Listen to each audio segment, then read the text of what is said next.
নমস্কার viewers, finance with Malay চ্যানেলে আপনাদের স্বাগত। প্রথমেই বিধিবদ্ধ সতর্কীকরণ যে আমি কোনো সেবি রেজিস্টার্ড রিসার্চ অ্যানালিস্ট নই।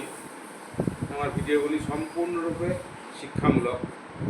আমার ভিডিওতে যদি কোনো স্টকের আলোচনা আমি করি, সেটি কিন্তু কোনো মতেই কোনো বাই, হোল্ড বা সেল রিকমেন্ডেশন নয়। এটি অনুগ্রহ করে মাথায় রাখবেন। যদি আমার ভিডিও থেকে কোনো ভালো জিনিস আপনারা পান, আপনাদের মতো বিচার করবেন, তারপর আপনাদের মতো রিস্ক নিয়ে আপনাদের ক্যাপাসিটি অনুযায়ী আপনারা ইনভেস্ট করতে পারেন। সেটি সম্পূর্ণ আপনার ব্যাপার। এতে আমি কিন্তু কোনোভাবেই দায়বদ্ধ থাকব না। প্রথমেই বলি, আপনারা যারা আমার নিয়মিত দর্শক, তারা অনেকেই জানেন যে পশ্চিমবাংলায় বিজেপি সরকার আসার পর জাতীয় শিক্ষানীতি বা অর্থাৎ এনইপি, ন্যাশনাল এডুকেশন প্রোগ্রাম, জাতীয় শিক্ষানীতি চালু হয়ে গেছে। হয়তো আমার আর ভিডিও করা হবে না, আমি হয়তো বলছি, এখন আমি নিয়ম জানি না, হয়তো হবে না। সেক্ষেত্রে আমার যারা নিয়মিত দর্শক, তাদের হয়তো একটু মন খারাপ করার মতোই ব্যাপার। যদি সেরকম হয়, যদি বুঝতে পারি যে আমি ভিডিও করতে পারবো না, তো অল্টারনেটিভ কোনো ব্যবস্থা বা অল্টারনেটিভ কোনো চ্যানেল সম্ভবত আমার বিশেষের অ্যাকাউন্ট থেকে আমি একটি চ্যানেল করব। যারা আমার নিয়মিত দর্শক, তাদেরকে আমি বলে দেবো যে কোন চ্যানেলকে সাবস্ক্রাইব করব। যদি না পারি, তো হয়তো এটা আমার বিশেষ ভিডিও। সুযোগ পেলে আমি অবশ্যই ভিডিও করব। বেশ, অনেক আমার যারা রেগুলার দর্শক অনেক কমেন্ট করেছেন। মধুসূদন বাবু বলেছেন যে আপনার এক্সপিরিয়েন্স নিয়ে একটি ভিডিও করুন। সুদীপ্তবাবু বলেছেন কিছু আন্ডার পারফর্মিং কোনো স্টকের কথা বলুন যেগুলোর মধ্যে পোটেনশিয়াল আছে। সুদীপ্তবাবু আমাকে প্রস্তাব দিয়েছেন যে একটা মেল আইডি প্রোভাইড করার জন্য, যাতে করে আমি ওনার সঙ্গে বা আমার দর্শকদের সঙ্গে আমি রেগুলার কন্ট্যাক্টে থাকতে পারি, আলোচনা করতে পারি। সব প্রস্তাবই বিবেচনাধীন।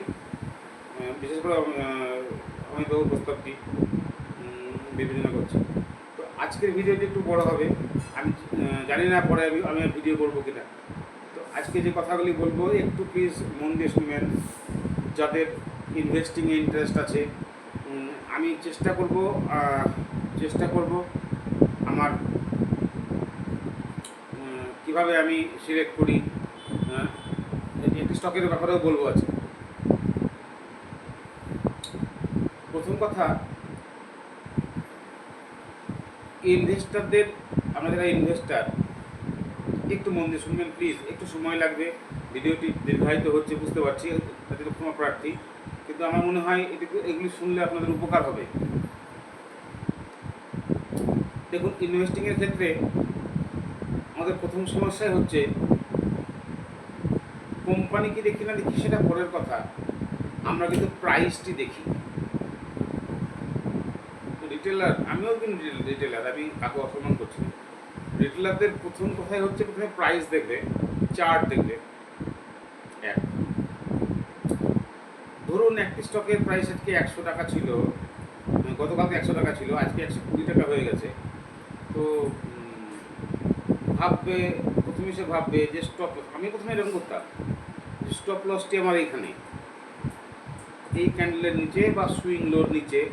তাহলে তো আমার 100 টাকায় নিলে আমার 80 টাকা স্টপ লস হতো, 20% বা 15% লং টার্মে হতেই পারে। এখন তো 40% 25% হয়ে যাচ্ছে, তাহলে আমি কেন নেব না। প্রধান সমস্যা চার্ট দেখে ইনভেস্টমেন্ট, বিরাট সমস্যা। এবং ইনভেস্টমেন্ট যেই করলেন, তারপর দিন দেখলেন স্টকে 5% নেমে গেল, তো আরেক সমস্যা। তো এই চার্ট দেখে ইনভেস্টিংটা প্রথমেই বন্ধ করুন। 2 নম্বর, দ্বিতীয় কী করি, চার্ট দেখার পর আমরা কোম্পানির ফাইন্যান্সিয়ালসে যাই। স্ক্রিনারে গিয়ে একটু একটু দেখে নিই। প্রথমে কি দেখি, সেলস বেড়েছে কিনা, প্রফিট বেড়েছে কিনা, ইপিএস কি, পিই কত, সেক্টর পিই কত, এইসবগুলো আমরা দেখি। সাধারণত এইভাবে এগুলো দেখি। ওই একটু একটু হয়তো কল করলাম বা বললাম, বাস হয়ে গেল। ওইটার উপর বেস করে আমরা সিদ্ধান্ত নিই যে আমরা ইনভেস্ট করবো কি করবো না। ইনভেস্ট করার পর আমি বলছি, আপনাকে বলছি না কাকা সম্মান করার জন্য বলছি না, আমি যেটা দেখেছি বা আমারও যেটা হতো যে 90% ক্ষেত্রেই ইনভেস্ট করার পর আর ধৈর্য থাকে না। যদি পরপর 3 দিন নেমে গেল 10-15%, তো মাথা তো খারাপ হবেই। পারলে বিক্রি করে দেবেন লস করে। আবার বাড়ার ক্ষেত্রেও তাই, যদি 30-40% কোনো স্টক বেড়ে যায়, তো সেটা তো আপনারা ক্ষতি করতে পারবেন। এইটা হয় জানেন তো, অল্প পড়া এবং চার্ট দেখার জন্য এইটি করবেন। এর বিশেষ কিছু কথা বলি, একটু শুনবেন। স্টকে ইনভেস্ট করবেন না। প্রথম শুনে রাখুন, আমি এক এক করে বলছি। স্টকে ইনভেস্ট করবেন না, প্রাইসে ইনভেস্ট করবেন না। আপনার স্ক্রিনারে গিয়ে ওই 2-1 কোয়ার্টারের বা একটা বছরের লাভ ক্ষতি দেখে ইনভেস্ট করবেন না। তাহলে কীভাবে ইনভেস্ট করবেন? ইনভেস্ট করবেন বিজনেসে, প্রাইসে নয়। এইটা ভালো করে মাথায় ভরে নিন। ইনভেস্ট করবেন বিজনেসে, প্রাইসে নয়।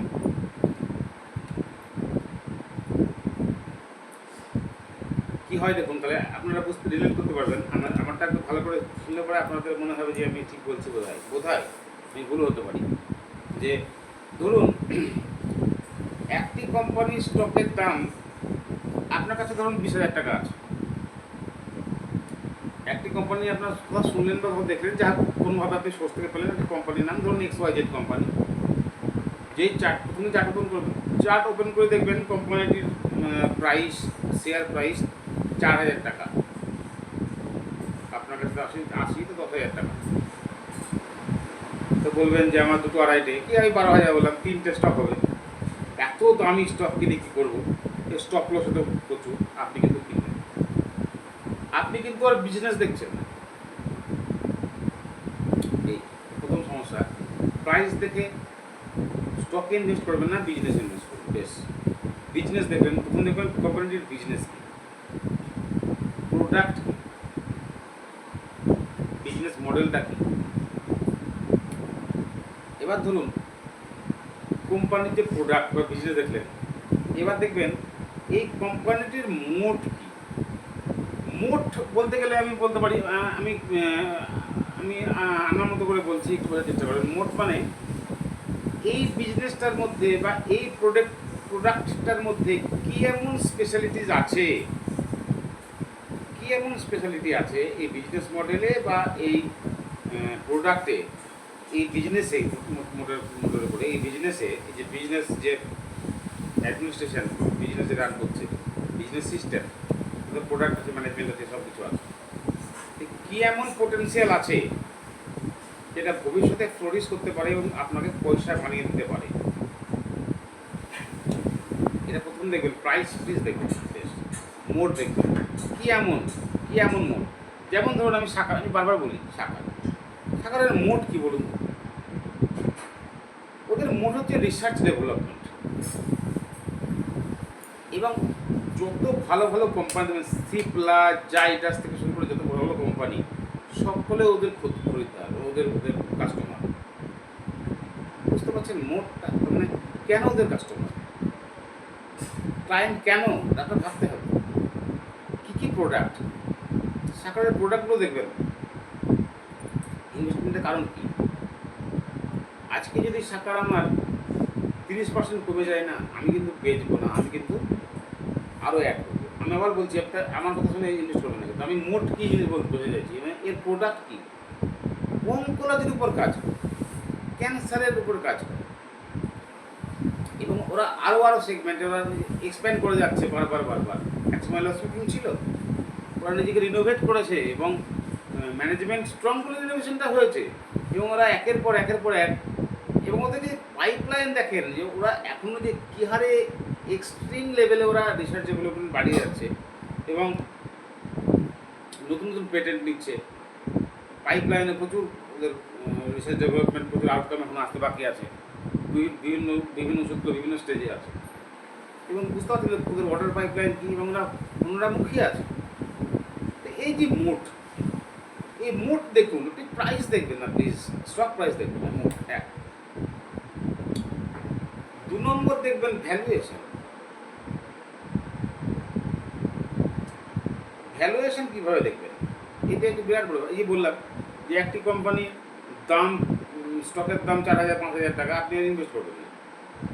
কিন্তু যদি দেখেন ভ্যালুয়েশন, আপনারা কীভাবে দেখেন ভ্যালুয়েশন আমি বলি। ধরুন ভ্যালুয়েশন দেখবেন গত বছরে মার্চে কত লাভ প্রফিট ছিল, কত ছিল, এই বছর সেলস কত বেড়েছে, প্রফিট বেড়েছে না বাড়েনি, এবিটা মার্জিন ফার্জিন একটু দেখবেন। ওখান থেকে আপনি বার করবেন, আপনি কী বলে আপনার যে আপনার যাই হোক ভ্যালুয়েশনটা বার করবেন। ভ্যালুয়েশনটা বার করে আপনি ভাববেন যে এটা সস্তা না দাম, এটা আপনি এই ভ্যালুয়েশনটা বার করার চেষ্টা করবেন। ইপিএস দেখবেন। দেখুন দাদা, এইভাবে ভ্যালুয়েশন হয় না। কোম্পানির মোট যদি ভালো হয়, কোম্পানি যদি এফিসিয়েন্ট হয়, ওই যে বলেন না আন্ডার পারফর্মিং স্টক, কোম্পানির মোট ভালো, কোম্পানির প্রোডাক্ট ভালো, কোনো কারণে, কোনো মাইক্রো বা ম্যাক্রো যে কোনো কারণেই হোক, যেমন ম্যাক্রো কারণ হতে পারে না, যেমন ধরুন এতে আপনার আমেরিকাতে 53% ট্যারিফ, এটা তো ম্যাক্রো কারণ, মাইক্রো তো নয়। এই কারণে তো কোনো কোম্পানির সেলস কমতে পারে, এবিটটা কমতে পারে, মার্জিনস কমতে পারে। তো সবসময় যে আপনি ওই ইপিএস দেখবেন আর সেলস বাড়ছে না কমছে এবিটা দেখছেন, এভাবেই যে আপনি কোম্পানিটাকে জাজ করতে পারবেন, এই ভুলটি করবেন। এই ভুলটি আপনি তখনই করবেন না যখন কোম্পানিটার বিজনেস, প্রোডাক্ট, এবং আমি বারবার বলি business, product, business model, management দেখবেন। বেশ, সবসময় ইপিএস দেখে আর দেখে হয় না। তো এবার দেখুন, কোম্পানিটার দাম দেখলেন 4,000 টাকা বা 5,000 টাকা প্রাইস, কিন্তু দেখলেন কোম্পানিটির মার্কেট ক্যাপ 3,000 টাকা। ভালো, মানে কত 600-800, 3,000 কোটি, মানে 6,000-8,000 এরকম, বা 6 লাখ মতো স্টক আছে তার জন্য আপনার 3 লাখ, আপনি ভাগ করুন 5,000 গণিত ডিভাইডেড, আপনি টোটাল যে মার্কেট ক্যাপ 3,000-কে 5,000 দিয়ে 3,000 কোটি, সেগুলো আপনি 5,000 টাকা দিয়ে ভাগ করুন, তা ওই আসবে 3 লাখ স্টক আসবে, বা 30,000-3 লাখ, যা কম করে যাওয়া হবে কোথায়। স্টক সংখ্যা তো কম, স্টক সংখ্যা কম বলেই তো তার প্রাইসটা এত বেশি। সে যদি দেখবেন তার ফেস ভ্যালুও বেশি। একটা যদি স্প্লিট দিয়ে দেয় বা একটা যদি বোনাস দিয়ে দেয়, তাই তো আপনার হয় এরকম। দেখবেন আপনি অনেক কোম্পানিতে পরপর দিয়ে দিল স্প্লিট প্লাস বোনাস, একদম 1:10 স্প্লিট, 1:1 বোনাস, বাস 20 গুণ কমে গেল। ভাবুন এবার আপনি কিনলেন না, এবার আপনি স্টক 20টা হয়ে গেল, 5,000 স্টকের দাম হয়তো 200 টাকা হয়ে গেল, এই 50 টাকা হয়ে গেল, কিন্তু তার গ্রোথ না। সুতরাং ওই দাম দেখে, প্রাইস দেখে আপনি দেখবেন কোম্পানির মার্কেট ক্যাপ দেখবেন। এবার মার্কেট ক্যাপ দেখার পরে আমি কি বলছি, আমি বলতে চাইছি একটু মানে মাথাটাকে একটু শান্ত করে শুনবেন। আপনি তো বিজনেস কিনছেন, স্টক কিনছেন না, আপনি বিজনেস কিনছেন, ভালো করে বুঝবেন। মার্কেট ক্যাপ 3,000 টাকা, 5,000 কি 50,000 কি 5 লাখ স্টক আছে, বেশ ভালো কথা, বিজনেস খুব ভালো। এবার যদি ধরুন আপনি ওই কোম্পানিটা কিনছেন, আপনি একটাই কিনুন শেয়ার, 100টাই কিনুন আর 1 লাখটাই কিনুন, আপনি পাবেন। আপনি তো কোম্পানিকে, আপনি বিজনেস কিনছেন, আপনি স্টক কিনছেন না। ওই 3,000 কোটি টাকার মধ্যে আপনি কতটা অংশ কিনছেন? 0.00001% হতে পারে, 0.1% হতে পারে, আবার 1%-2% হতে পারে, আপনার ক্যাপাসিটি অনুযায়ী। আপনি বিজনেসটা কিনছেন, তাহলে কালকে যদি কোম্পানিটি উঠে যায় আপনি আপনার টাকা রিফান্ড কী করে পাবেন? সেবির হাত দিয়ে। তাদের ভ্যালুয়েশনটা কি? ভ্যালুয়েশনটাকে এইভাবে দেখার চেষ্টা করুন, ইপিএস দিয়ে নয়। ধরুন ওই কোম্পানিটির মার্কেট ক্যাপ ৩,০০০ টাকা, সেলস গ্রোথ খুব একটা আহামরি নয় মাইক্রো ম্যাক্রো কারণে, প্রোডাক্ট দারুণ, বিজনেস মডেল দারুণ, ম্যানেজমেন্ট কোএফিশিয়েন্ট, ওরা প্রচুর স্টেপ প্রচুর ইনিশিয়েটিভ নিয়েছে, কিন্তু এখনও ফ্রুটফুল হয়নি ঠিক কথাই, কিন্তু ওরা ওদের ক্যাপাসিটি লাভ করছে কিন্তু, এবং লাভ করতে করতে দেখবেন প্রায় 500-700 কোটি টাকা ওরা কিন্তু রিজার্ভ করে ফেলেছে, এবং নিজের ক্ষমতা অনুযায়ী ডেপটাকে প্রায় জিরো করে ফেলেছে। ধরুন 3,000 কোটি মার্কেট ক্যাপ, ডেপ মাত্র হয়তো 100 কোটি। ভালো করে বোঝার চেষ্টা করুন, 3,000 কোটি মার্কেট ক্যাপ, ডেপ হয়তো 100 কোটি, আর দিকে হয়তো রিজার্ভে হয়তো পড়ে আছে 500 কোটি। ওই ডেপটা বা ডেপ্ট হল ডেপ্ট না। এবার দেখুন তাহলে আপনি ওই কোম্পানিটাকে উঠে গেলে কী পাবেন? তাহলে তো কোম্পানিটার ভ্যালুয়েশন কী হলো? কোম্পানি আপনি বিজনেস কিনছেন, তো বিজনেসের মার্কেট ক্যাপ 3,000 কোটি, ডেপ্ট 100 কোটি, তার মানে যদি আপনি ওটাকে টোটালটা করেন 3,100 কোটি, মার্কেটটা উঠে গেল, কোম্পানিটা উঠে গেলে 3,100 কোটি। এবার ওর রিজার্ভ কত? রিজার্ভটা হচ্ছে 500 কোটি, তার মানে 3,100 মাইনাস 500 মানে 2600 কোটি টাকার ওই ওটা মার্কেট ক্যাপ। আপনি মার্কেট ক্যাপ দেখছেন 3,000 কোটি, কিন্তু অ্যাকচুয়ালি এটার মার্কেট ক্যাপ 2600 কোটি। বুঝতে পারছেন?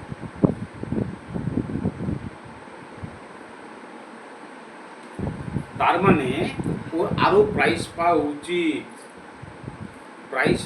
আরও প্রাইস পাওয়া, রেটিং হওয়া উচিত। ও যে এফিসিয়েন্সিতে কাজ করছে, 3,000 কোটি দেখাচ্ছে মার্কেট ক্যাপ, কিন্তু অ্যাকচুয়ালি ওর আরও 400 কোটি টাকার মার্কেট ক্যাপ পাওয়া উচিত, কারণ রিজার্ভটাকে জমে রেখেছে। এই reserve total market cap plus ডেপ্ট, সেখান থেকে আপনি রিজার্ভ থেকে ক্যাশ ইকুইভ্যালেন্ট যেগুলো আছে, ওর যা জমানো তথ্য আছে, আপনি রিজার্ভ পাবেন, ওর যে ইনভেস্টমেন্টের কিছু পয়সা থাকে, এর মধ্যে কিছু ঘোটালাও হয়, একটু দেখে নেবেন, যেহেতু উল্টোপাল্টা দেখিয়েছে রিজার্ভ, হ্যাঁ রিসিভেবল দেখিয়ে রিজার্ভ দেখিয়ে দিয়েছে, এটা একটু দেখবেন। এটা দেখতে গেলে আপনাকে cash flow from operation, CFO, cash flow from অপারেশনটা দেখবেন। ওখানে গিয়ে দেখবেন প্রতিটা কোয়ার্টার দেখবেন যে কোম্পানিটি কি অরিজিনালি ক্যাশ জেনারেট করছে, এক্সেস ক্যাশ ফ্লো কি অরিজিনালি বাড়ছে, এবং যদি কোনো কারণে কোনোদিন ক্যাশ ফ্লো নেগেটিভ হয়, কিসের জন্য হয়েছে? সে কি ডেপ্ট নেওয়ার জন্য হয়েছে, কিসের জন্য হয়েছে? কোনো পেনাল্টি লেগেছে না কি হয়েছে, না কর্পোরেট গভর্নেন্সের কোনো সমস্যা হয়েছে? এটাকে আপনাকে দেখতে হবে। দেখবেন একটি কোম্পানির রিজার্ভ বাড়ছে, ডেট কমছে, তার মানে ওই কোম্পানিটি আরও মার্কেট ভ্যালু পাওয়ার যোগ্য। হ্যাঁ, এই জিনিসটা আপনি এইভাবে ভ্যালুয়েশনটা করবেন। এরপরে আপনি সেলস গ্রোথ দেখুন, এগুলো দেখুন, তবেই কোম্পানি। আমি এটা কখন দেখবেন জানেন তো? যখন আপনার ওই শেয়ারটির বিজনেসের, যদি আমার কথাগুলি বুঝতে না পারেন, আবার পজ করে আবার ঘুরিয়ে দেখবেন, বুঝতে পারবেন। তো ভ্যালুয়েশন সবসময় ইপিএস দেখে হয় না, সবসময় সেলস দেখে হয় না। আপনাকে অবশ্যই বিজনেসের প্রোডাক্ট, বিজনেসের মোড, ম্যানেজমেন্ট দেখতে হবে। এরপর তো আমি এক্ষেত্রে বলেছি, সাকারে যেমন বললাম, আমি আপনাদেরকে বারবার বলেছি ওই যে আরেকটি স্টক যেন ওই যেটা কন্ডোম তৈরি করে, বলেছি। কত মনে রাখবো দাদা? সব মনে রাখা সম্ভব না সব একটা ভিডিওর মধ্যে সব কিছু মিঙ্গল আপ করে বলা। তো বেশ, তাহলে আমরা বলতে চাই কি ভ্যালুয়েশন কীভাবে দেখবেন? দেখুন, আস্তে আস্তে ভুল হবে, ট্রাই অ্যান্ড এরর পদ্ধতি শিখতে সময় লাগবে, কিন্তু চেষ্টা বন্ধ করে দিলে, কাছড়া মনোভাব নিলে কিন্তু হবে না। আপনাকে আরও করতে হবে, জানতে হবে, বেসিকগুলো আপনাকে জানতে হবে। ক্যাশ ফ্লো কী, কর্পোরেট গভর্নেন্সের কোনো সমস্যা আসছে কিনা, প্রোডাক্টের মধ্যে কোনো ভ্যালুয়েটেড প্রোডাক্ট আসছে কিনা বা কোম্পানি কী চাইছে, আপনি কল না শুনলে বললে আর আর আপনার ওই অ্যানুয়াল রিপোর্টটা আপনার করতে। যাই হোক, ভ্যালুয়েশনের একটি বিষয় আপনাদের বোঝানোর চেষ্টা করলাম, জানি না বোঝাতে পারলাম কি না। আমি আজকে একটি কোম্পানির কথা বলছি, একটি কেমিক্যাল বেসড কোম্পানি। প্রথমেই বলে দিই, এই কোম্পানিটিতে আমার ইনভেস্টমেন্ট আছে। আমার যদি মনে হয় আমি কালকে বেরিয়ে যেতে পারি, আবার আমি আরও ইনভেস্ট করতে পারি, এটি সম্পূর্ণ আমার ব্যাপার। আমি শিক্ষামূলক উদ্দেশ্যে বলছি, আপনারা কিন্তু আমার কথা শুনে ইনভেস্ট করবেন না। যদি আপনারা ইনভেস্ট করেন লস খান, সে সম্পূর্ণ আপনার দায়িত্ব। তো যাই হোক, তারা করবেন। একটি কোম্পানি আছে আমার খুব ভালো লাগে ইনভেস্টেড, সেটা হচ্ছে বিষ্ণু কেমিক্যালস ইনভেস্টেড। ইভেন আজকের দিনে বসে দাঁড়িয়েও আমি অ্যাড করেছি কোম্পানিটিকে। তো এটা একটি Hyderabad based company. Hyderabad based company, ওদের আরও আছে অন্ধ্রতে, তেলেঙ্গানাতে, ছত্তিশগড়ে ওদের কোম্পানি। এরা কী করে দেখুন, এরা সাধারণত ক্রোমিয়াম, বেরিয়াম, এই বেরিয়াম আর ক্রোমিয়ামের উপর কাজ করে। এই ক্রোমিয়াম আর বেরিয়ামটা কোথায় কাজে লাগে, এই মোটটা জানতে গেলে যে আপনাকে ভাবতে হবে কোথায় কাজে লাগে। আপনার চারিপাশে আপনি দেখবেন, যেগুলো দেখবেন একটু ল্যামিনেটেড বা একটু একটু শক্ত প্লাস্টিকের মধ্যে শক্ত শক্ত লাগছে, আপনার যেমন দরজার হাতল বা চকচকে কোনো ল্যামিনেটেড কোনো ফটো ফ্রেম বা টিভির সাইডে যেগুলো আছে দেখবেন, প্রচুর দেখতে পাবেন আপনি। এগুলো কিন্তু সব এই ক্রোমিয়াম দিয়ে। ক্রোমিয়াম আর বেরিয়ামটা মোটামুটি সমস্ত ইন্ডাস্ট্রিতে, ওষুধ বলুন, গাড়ি শিল্প বলুন, কাঁচ তৈরির ক্ষেত্রে বলুন, যে কোনো রং তৈরির ক্ষেত্রে বলুন, মেডিকেল ওষুধ বেজার পেছনে লাগে, ওষুধের ফয়েল তৈরিতে লাগে। আপনি আপনার রোজমর্রা কি জীবনে, প্রাত্যহিক জীবনে আপনার প্রত্যেকটা জিনিসে কিন্তু এই ক্রোমিয়ামের প্রচুর কাজ। এবং এরা ইন্ডিয়ার লার্জেস্ট প্রডিউসার, এবং এরা এই বিভিন্ন কম্পোনেন্ট তৈরি করে। এবং এমন এখানে কোনো সেগমেন্ট নাই যারা এদের কাস্টমার নয়, এটা একটা ব্যাপার। এদের বিজনেস বেশিরভাগটাই এক্সপোর্ট ওরিয়েন্টেড, বেশিরভাগটাই বলবো না, 50-50, আপনার এক্সপোর্ট বিজনেসটা আছে 56%, আর ডোমেস্টিক যেটা আছে সেটা হচ্ছে আপনার 44%। কোম্পানির মোট কিন্তু পাবে, এরা লার্জেস্ট। 60% ইন্ডিয়া ডোমেস্টিকের ক্ষেত্রে 60% মার্কেট শেয়ার হোল্ডার, বুঝতে পারছেন? মার্কেট শেয়ারে 60% এতে হবে। তাহলে কোম্পানির মোটটা বুঝতে পারছেন? এমন কোনো জিনিস নেই যেখানে ক্রোমিয়াম বেরিয়াম লাগবে না। তো দারুণ মোট সম্বন্ধে কোনো সন্দেহ নেই, প্রোডাক্ট সম্বন্ধে কোনো সন্দেহ নেই, এবং এদের প্রোডাক্টের সমস্ত কাস্টমার হ্যাপি কাস্টমার, এবং ওদের পাইপলাইন। তাহলে কোম্পানি গ্রো করছে না কেন? সেই অনুযায়ী দেখবেন, আপনি চার্ট দেখেন তো দেখবেন ও কনসিস্টেন্ট কম্পাউন্ডার, কিন্তু যে হারে ওর, আমি সেটা পরে ভ্যালুয়েশন দিয়ে বলবো, যে হারে ওর গ্রো করার কথা সে হারে কিন্তু গ্রো করছে না। কারণটা হচ্ছে মাইক্রো ম্যাক্রো দুটোই আছে। আমেরিকায় 53% ট্যারিফ ছিল, তার ফলে বুঝতে পারছেন ইন্ডিয়ান মালে 53% ট্যারিফ। তো কী হারে ওদের এক্সপোর্ট ক্ষতিগ্রস্ত হয়েছে, এটা ওদের ক্ষতি করেছে। আবার দেখুন, এদের সিস্টেমটা এমনই যে এরা যখন কোনো কোম্পানির সঙ্গে এই ওরগুলো, যে ক্রোমিয়াম বা বেরিয়ামের যে ওরগুলো, ক্রোমিয়াম, বেরিয়াম, তারপরে আপনার আরও ওদের ব্যবসা, সোডিয়াম সালফেট, পটাশিয়াম ক্রোমেট, এসব এগুলো আছে। এরা যখনই কোনো কন্ট্যাক্ট করে না, লং টার্ম কন্ট্যাক্ট করে, 5 বছর 10 বছর 15 বছর, সুতরাং সাপ্লাই চেনে কোনো সমস্যার কথা নয়। তাছাড়া ওরা স্পেন এবং মেক্সিকো থেকে যে ওরগুলো, মানে যে খনিজগুলো নিয়ে আসে ক্রোমিয়াম বেরিয়ামের, সেগুলো কিন্তু ইন্ডিয়াতে কোনো কাস্টম ডিউটি ফ্রি। তারপরে ওদের আরও একটা সুবিধা আছে, এটা একটা বিরাট বড় সুবিধা হবে। এরা পৃথিবীর প্রায় 57টা দেশে এবং প্রায় 12টা সেক্টরে এরা মাল দেয়। তাহলে বুঝতে পারছেন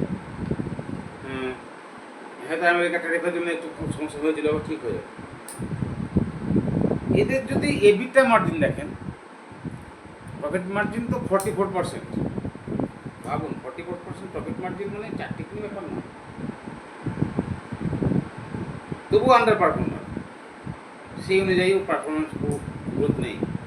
অন্য আপনি যদি দেখেন, আপনি যদি প্রাইস দেখতে যান, চার্ট দেখা, যেটা আমরা দেখবেন অন্য স্টকগুলি পর পর পর পর পর পর গ্রিন ক্যান্ডেল করতে গেছে, মান্থলি বলুন, উইকলি বলুন, 6 মান্থে বলুন, 3 মান্থে বলুন, যে ক্যান্ডেলে দেখবেন, এইগুলো দেখবেন ups and downs, ups and downs, ups and downs.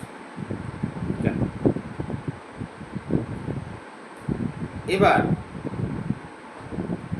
যদি মার্কেট ক্যাপ দেখেন, মোটামুটি 3000 কোটির মার্কেট ক্যাপ, 3040-50 কোটি এরকম মার্কেট। এই রিজার্ভ যদি দেখেন, এর রিজার্ভ কিন্তু 1000 কোটির উপরে। চিন্তা করুন, এই রিজার্ভ হচ্ছে 1000 কোটির উপরে, আর ডেট কিন্তু আরো ওই 0.04% মতো, 0.04% মতো ওদের ডেট। যেখানে 3000 কোটি মার্কেট ক্যাপে 1000 কোটির রিজার্ভ। এবং দেখবেন এরা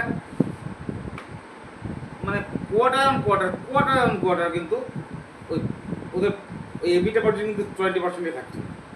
প্রফিট মার্জিন ওই দেখেন, বা দেখবেন 40%, 44%, 45%, 48%। আবার এবিটা মার্জিন, ওই যে এবিটা মার্জিনটা 20%, আমাদের আপ টু 28 কোনো চিন্তাই নাই। যে আপ টু 28 আমাদের এবিটা মার্জিন 20%-এর উপরে থাকে বলছে, এবং ওরা করে দেখাচ্ছে। দেখুন কালকে হবে কি না, কালকে খারাপ হতে পারে, কোম্পানির মধ্যে কোনো কর্পোরেট গভর্নেন্সের কোনো সমস্যা আসতে পারে, হতেই পারে, কি কোনো কিছু সার্টেন নয়। এখন তারা করে আসছে, এবং এই 3000 কোটি মার্কেট ক্যাপে 1000 কোটি, মোর দেন 1000 কোটি ওদের রিজার্ভ, এবং ডেপ মাত্র 0.04%। তাহলে ভ্যালুয়েশন বুঝতে পারছেন তো? একে বলা হয় ইভি, এন্টারপ্রাইজ ভ্যালু। তার মানে আপনি কোম্পানির উঠে গেলে 3000 কোটি তো পাবেনই।